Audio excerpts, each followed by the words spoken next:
A reading from the book of Ruth. Chapter 2.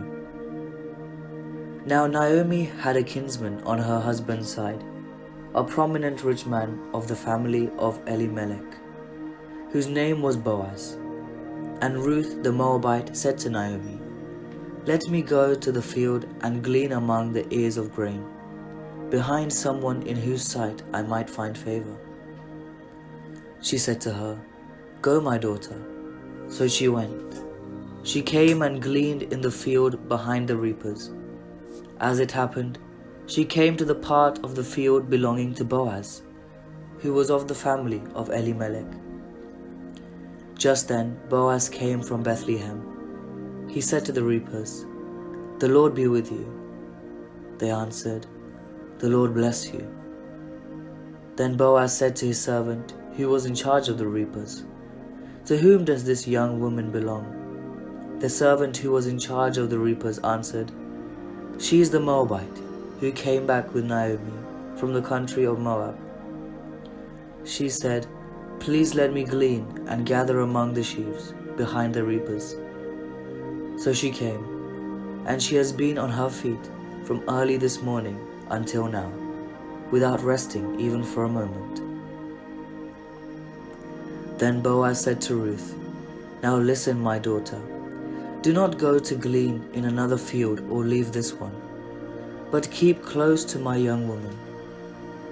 Keep your eyes on the field that is being reaped, and follow behind them.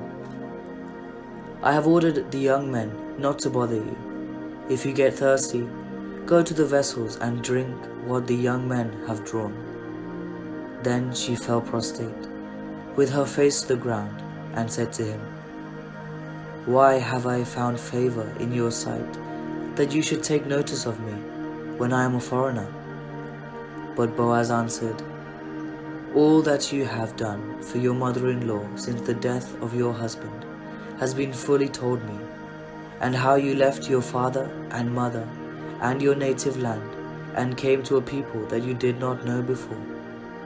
May the Lord reward you for your deeds, and may you have full reward from the Lord, the God of Israel, under whose wings you have come for refuge." Then she said, "May I continue to find favor in your sight, my Lord, for you have comforted me and spoken kindly to your servant, even though I am not one of your servants." At mealtime, Boaz said to her, "Come here and eat some of this bread, and dip your morsel in the sour wine." So she sat beside the reapers, and he heaped up for her some parched grain. She ate until she was satisfied, and she had some left over.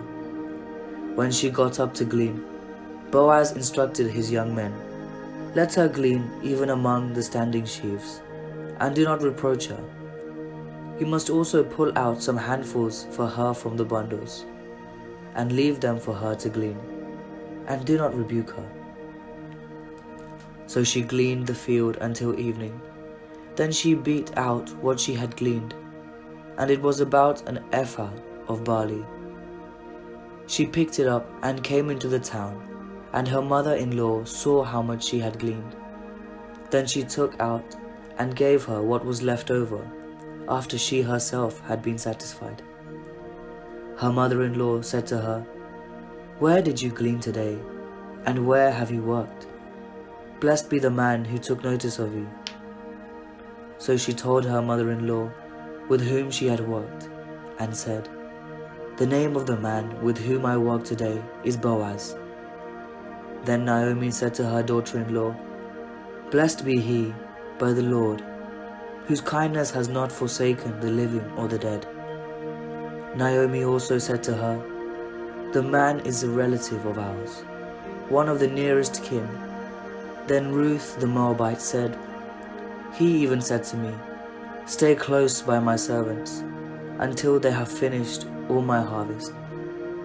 Naomi said to Ruth, her daughter-in-law, "It is better, my daughter, that you go out with this young woman, otherwise you might be bothered in another field." So she stayed close to the young woman of Boaz, gleaning until the end of the barley, and the wheat harvests, and she lived with her mother-in-law.